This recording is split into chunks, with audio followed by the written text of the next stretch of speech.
Ibrahim Traoré was praying at Thomas Sankara's grave when he noticed something glinting beneath a headstone. In that moment, the fate of Burkina Faso and all of Africa would change forever. The military cemetery on the outskirts of Ouagadougou was silent in the early morning light. Dew still clung to the sparse grass.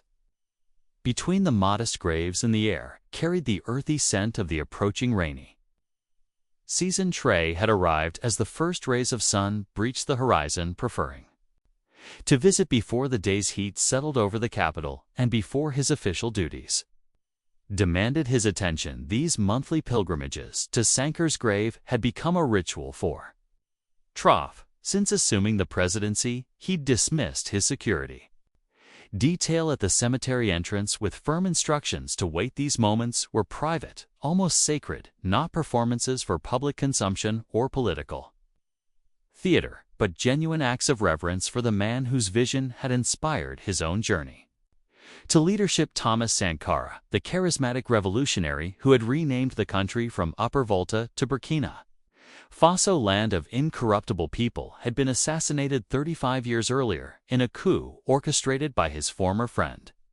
Blaise Compaoré. With the tacit support of France and other Western powers for decades, his body had lain in an unmarked grave, his name nearly erased from official history, his legacy deliberately obscured. It was only after Compaoré's fall from power that Sankara had been properly reared, his remains identified through DNA testing, and a modest memorial erected. The simple headstone bore his name, dates of birth and death, 1949 to 1987, and his famous quote, "While revolutionaries as individuals can be murdered, you cannot kill ideas."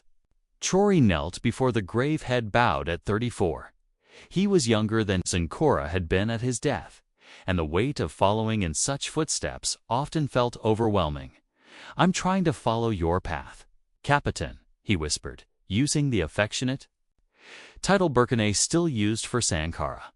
But the obstacles are greater than ever. 8 months into his presidency, Traoré was facing mounting pressure. Western powers, concerned about his nationalist policies and growing ties with Russia and China, were imposing economic restrictions. Former colonial master France had frozen development aid after Traoré expelled their military forces. The IMF was threatening to withdraw financial support unless he implemented structural reforms that would essentially return control of the country's resources to foreign corporations. Each day brought new challenges, new threats, new attempts to undermine his government's efforts to assert genuine sovereignty. Some nights alone in the presidential residence that still bore the architectural imprint of colonial rule, Traoré wondered if genuine independence was even possible in a global system designed to maintain the established order. As he shifted position to rise, a glint of metal caught his eye, something reflecting the early morning sunlight from beneath the edge of the headstone. Curious, Traoré leaned closer, brushing away the thin layer of red soil that had accumulated around the base of the monument. There, partially embedded in the ground, was a small metal object. With careful fingers, Traoré worked it loose from the soil. It was a key, old and slightly corroded, but distinctively shaped, with an unusual pattern cut into its head. As he examined it, Traoré noticed something else: the soil beneath the headstone appeared to have been deliberately disturbed at some point, then carefully replaced. Acting on instinct, he began to dig with his hands, scooping away the loose earth. 6 in down his fingers struck something solid, a metal box approximately the size of a thick book had been buried beneath Sankara's headstone. With rising excitement, Traoré extracted it from its hiding place. The box was made of stainless steel, sealed against the elements, with no markings except for a small engraving of the Burkina Faso flag. The key in his hand fit perfectly into the lock. With a slight tremor in his fingers, Traoré turned it inside. Wrapped in a protective layer of oilcloth was a leather-bound journal. A folded piece of paper lay atop it, yellowed with age but perfectly preserved within the waterproof container.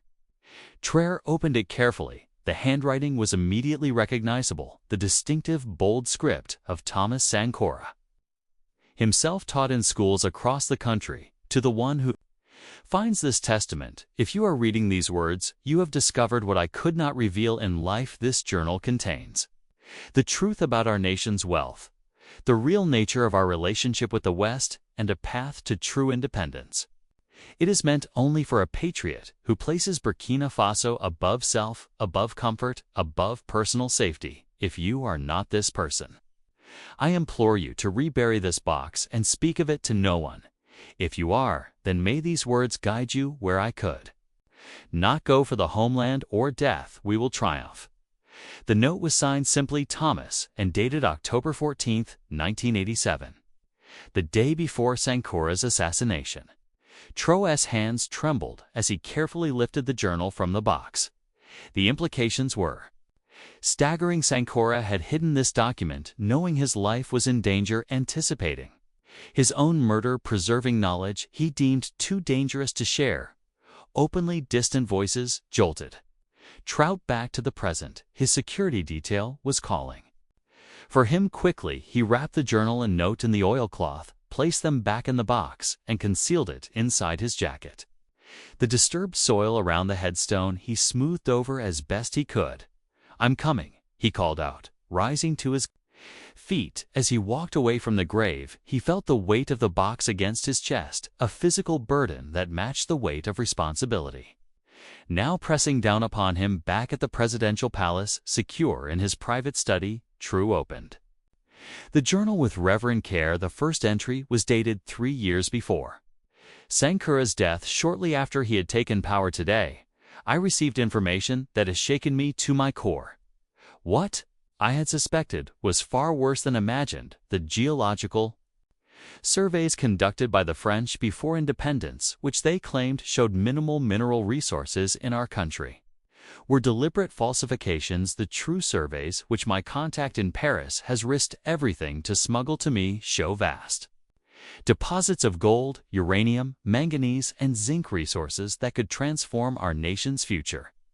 Page after page detailed Sankara's discoveries, systematic deception by Western powers, the deliberate underdevelopment of African nations, the complex web of financial mechanisms designed to keep former colonies dependent and impoverished despite their natural wealth. Most damning were the documents Sankara had carefully preserved between the journal's pages, copies of secret agreements signed by puppet leaders before him, geological maps showing resource deposits never publicly acknowledged, transcripts of conversations between French officials discussing strategies to maintain control over West Africa's resources. One such transcript, dated 1984, recorded a conversation between French government officials and mining executives. "The key is to maintain the perception of scarcity," a ministry official had said. "If these countries understood the true extent of their mineral wealth, they would demand better terms, possibly even nationalization. Our strategy must be to release information gradually, always maintaining the narrative that extraction requires our expertise, our capital, our technology." An executive had replied, "The Sankara situation is concerning. He's asking too many questions, demanding access to original survey data perhaps. It's time to cultivate alternatives within his inner circle." Then came the section that made Traoré's blood run cold. Sankara's growing awareness of the conspiracy against him. "I am now certain that my days are numbered. Blah 1 has been meeting with French officials. My security detail reports unusual movements.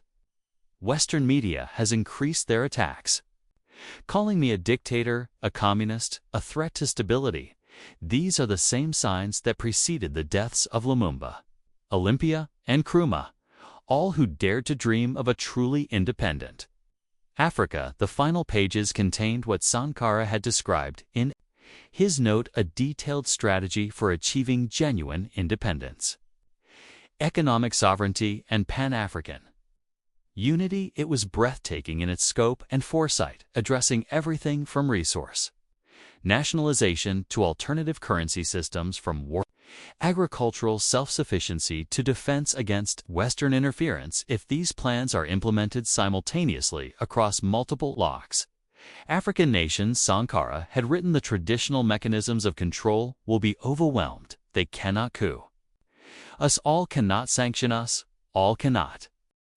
Assassinate every leader. Unity is not just our strength, it is our only path to true freedom as the night deepened. True read every word, absorbing Sankara's vision, his warnings, his hope for Africa's future. By dawn, he had made his decision. Over. The next week, True moved with careful precision. He shared the journal with only his most trusted advisors. People whose loyalty to Burkina Faso was beyond question. Together, they began to formulate a plan. Based on Sankara's blueprint, but adapted to present realities. We need absolute secrecy, said Defense Minister Ouagadougou, one of the few privy to the discovery. If Western intelligence gets even a hint of this, they'll do to you what they did too. Sankara finished. Finance Minister Kaborher. Expression grave. Traoré nodded, which is why we must move quickly, but carefully. First, we need to verify Sankara's claims about resource deposits under the guise of an agricultural development project. True dispatched teams of geologists trained in Russia and China, rather than Western institutions, to the locations identified in Sankara's maps. Their equipment was disguised as soil testing apparatus, their real mission known only to team leaders. The reports that came back exceeded even Sankara's estimates. Decades of technological advancement had made resource detection more precise, revealing deposits even larger than those documented in the hidden surveys. The gold reserves alone are 3 times what official records show, reported the lead geologist Dr. Sawado. In a secure briefing, the uranium deposits in the northern region are among the richest in the world.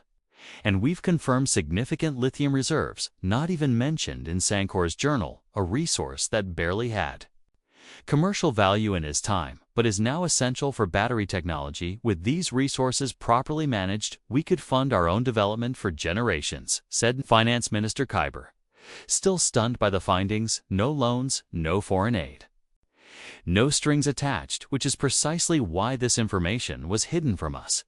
Traoré replied, but verification is only the first step, according to Sankara's notes. Any attempt to act on this knowledge alone will trigger the same response he faced. Assassination. Ouagadougou said quietly, or modern equivalents, economic strangulation, manufactured insurgency, media demonization. Traoré tapped the journal, but Sankara provided the antidote as well. Synchronized action across multiple nations. We cannot do this alone. The next phase was more delicate, using secure channels established outside Western surveillance. Traoré reached out to leaders of neighboring countries, Mali, Niger, Guinea, nations that had recently experienced their own awakenings about the neo-colonial relationship with the West. I need to share something with you, he told Mali's transitional president during a coded video call, something that will change everything, but I can only do it in person, with absolute security. Similar conversations took place with leaders across West Africa. Each was skeptical, cautious, but intrigued enough to agree to a meeting. 2 weeks later, a clandestine summit took place in a remote military facility in central Burkina Faso. The leaders of 7 West African nations arrived in unmarked vehicles without formal announcements or diplomatic protocols. Security was handled by a joint team composed of trusted officers from each country, their communications running through encrypted channels developed by a coalition of African tech specialists in a secure underground room. Traoré shared Sankara's journal and the verification his team had completed. What you're proposing is revolutionary, said Niger's president after hours of discussion. A complete restructuring of our relationship with the West. Not my proposal, Traoré corrected Sankara's vision, hidden for 35 years. Because our predecessors were not ready to implement it, the question is, are we? Guinea's leader leaned forward. The timing is ideal. The world is already multipolar. China, Russia, India, Brazil, all potential partners who don't impose the same colonial conditions, and Western powers are distracted by their own crisis, added Mali's president. Energy shortages, political Instability, economic challenges, their capacity to respond cohesively is at a historic low. What about the technical capacity? Asked Senegal's leader, the most cautious of the group. We've been told for generations that we lack the expertise to manage our own resources, another colonial myth, said Traoré. African engineers, geologists, financial experts exist in abundance, but many work for Western corporations. Because our own countries couldn't employ their talents, we've identified hundreds in the diaspora who would return to help build truly independent nations for 3 days.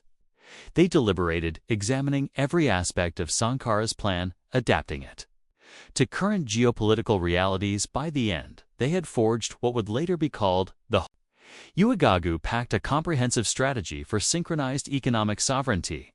The key elements were breathtaking in their ambition.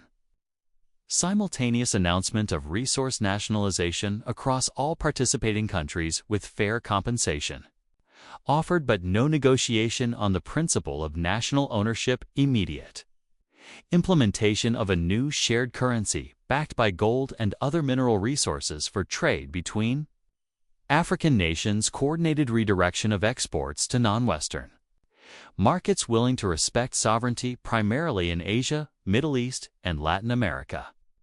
Establishment of a mutual defense agreement with shared intelligence capabilities to identify and neutralize external interference. Launch of a public information campaign exposing the decades of resource theft, providing citizens with the truth about their nation's wealth as they finalized the agreement. Mali's president voiced the concern they all felt the backlash will be severe. Are our people ready for the sacrifices this will require? Traoré held up Sankara's journal.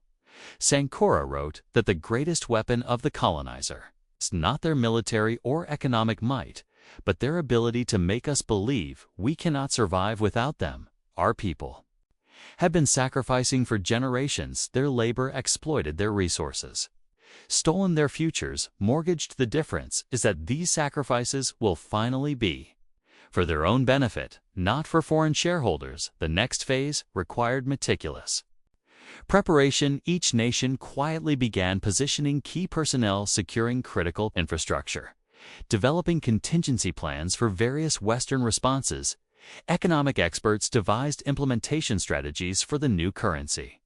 Military leaders coordinated defense preparations. Throughout these preparations, Traoré was acutely aware of surveillance. Western intelligence agencies had undoubtedly noticed unusual patterns of communication, unexpected meetings between leaders who historically hadn't collaborated closely, but the specific nature of the Ouagadougou Pact remained secure. The journal's existence known only to those directly involved. One evening, as Traoré worked late in his office, his security chief entered with concerning news. Mr. President, we've detected unusual communications from the French embassy. Their diplomatic staff has doubled in the past week, and satellite imagery shows increased activity at their military bases in neighboring countries.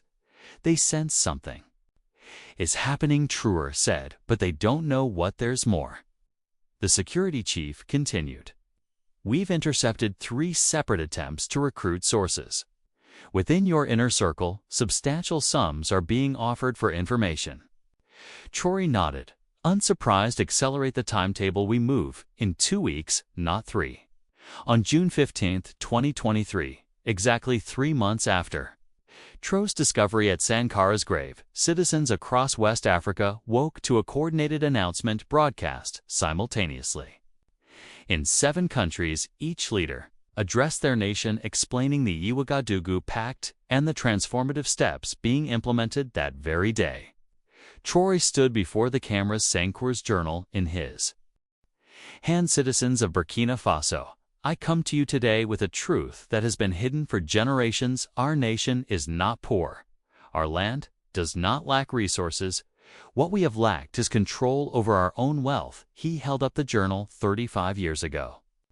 President Thomas Sankara discovered the truth that geological surveys had been falsified, that secret agreements had been signed surrendering our resources, that our poverty was deliberate policy, not natural condition. Screens behind him displayed maps of the newly verified resource deposits, their estimated values. The lie Discrepancies between official records and reality today, in coordination with our brothers and sisters across West Africa, we are reclaiming what is rightfully ours, all mining.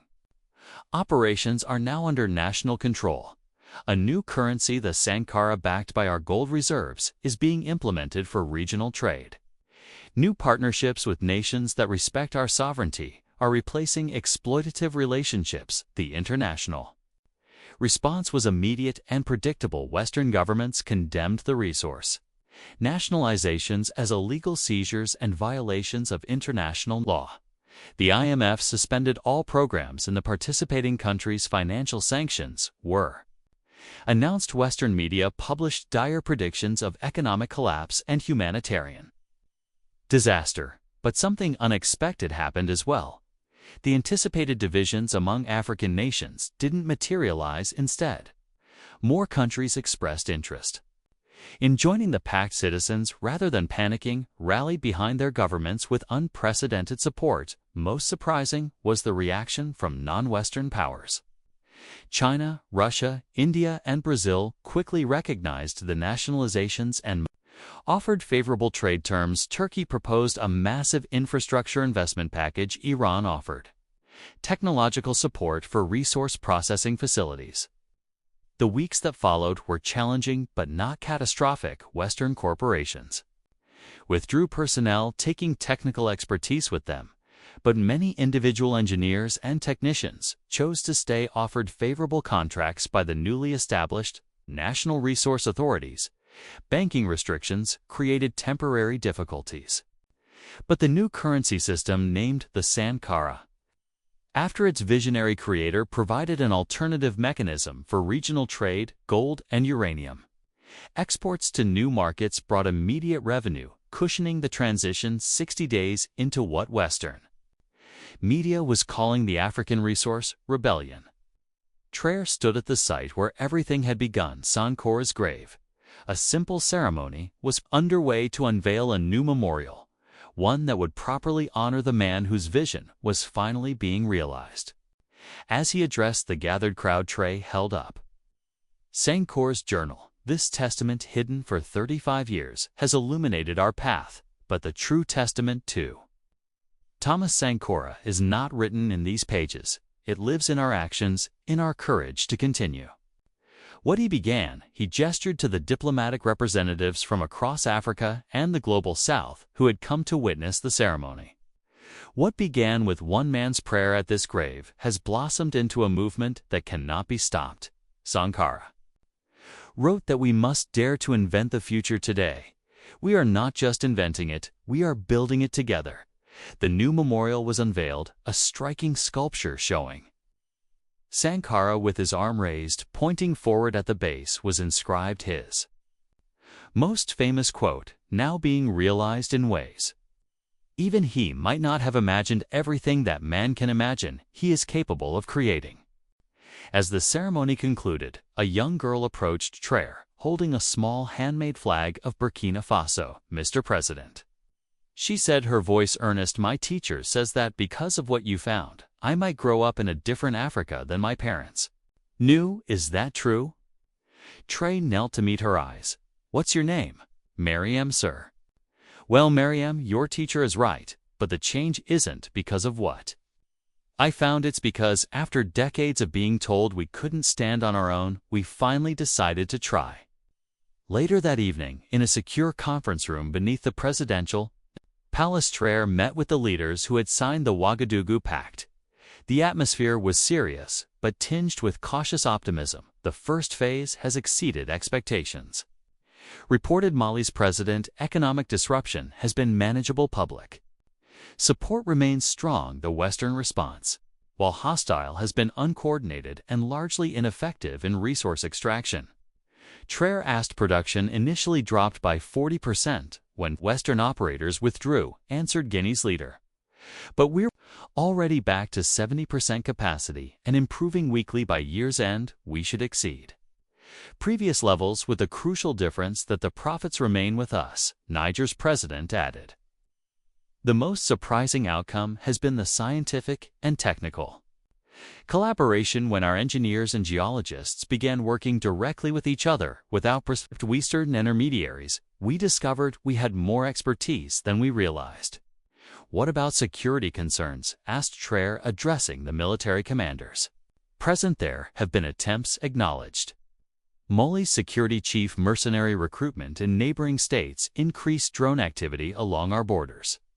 Unusual movements at Western military bases in the region, but our unified intelligence apparatus has identified most threats before they materialized, and the next phase, asked the president of Ivory Coast, the most recent signatory to the pact. Traoré opened Sankara's journal to a page he had marked. Sankara wrote that resource control was only the foundation. The superstructure is what we build upon it. Education systems that cultivate African solutions to African challenges, healthcare networks that prioritize our specific needs, agricultural practices that ensure food sovereignty, industrial development that processes our raw materials locally. He closed the journal reverently. In short, we move from independence in name to independence in fact. 3 months after the Ouagadougou Pact was implemented, Ibrahim Traoré addressed the UN General Assembly in New York. Western delegates had threatened to walk out, but curiosity kept them in their seats. I stand before you today as the president of a truly sovereign nation. Traoré began, not sovereignty as defined by borders on a map or seats in this assembly, but sovereignty is measured by a people's control over their resources, their economy, their destiny, he continued, his voice steady and clear. For too long the relationship between Africa and the West has been portrayed as one of generosity, your aid, your expertise, your investment, supposedly lifting us from poverty. The truth, which we now acknowledge openly, is that this relationship has facilitated the greatest transfer of wealth in human history from our lands to yours. The chamber was silent, diplomats from former colonial powers shifting uncomfortably in their seats. Niger's president added, the most surprising outcome has been the scientific and technical collaboration when our engineers and geologists began working directly with each other without Western intermediaries. We discovered we had more expertise than we realized. What about security concerns? Asked Traoré, addressing the military commanders present. There have been attempts acknowledged. Mali's security chief mercenary recruitment in neighboring states, increased drone activity along our borders, unusual movements at Western military bases in the region, but our unified intelligence apparatus has identified most threats before they materialized. And the next phase, asked the president of Ivory Coast, the most recent signatory to the pact. Traoré opened Sankara's journal to a page he had marked. Sankara wrote that resource control was only the foundation. The superstructure is what we build upon its education systems that cultivate African solutions to African challenges, healthcare networks that prioritize our specific needs, agricultural practices that ensure food sovereignty, industrial development that processes our raw materials locally. He closed the journal reverently. In short, we move from independence in name to independence in fact. 3 months after the Ouagadougou Pact was implemented, Ibrahim Traoré addressed the UN General Assembly in New York. Western delegates had threatened to walk out, but curiosity kept them in their seats. I stand before you today as the president of a truly sovereign nation. Traoré began, not sovereignty as defined by borders on a map or seats in this assembly, but sovereignty is measured by a people's control over their resources, their economy, their destiny, he continued, his voice steady and clear. For too long the relationship between Africa and the West has been portrayed as one of generosity, your aid, your expertise, your investment, supposedly lifting us from poverty. The truth, which we now acknowledge openly, is that this relationship has facilitated the greatest transfer of wealth in human history from our lands to yours. The chamber was silent, diplomats from former colonial powers shifting uncomfortably in their seats. Music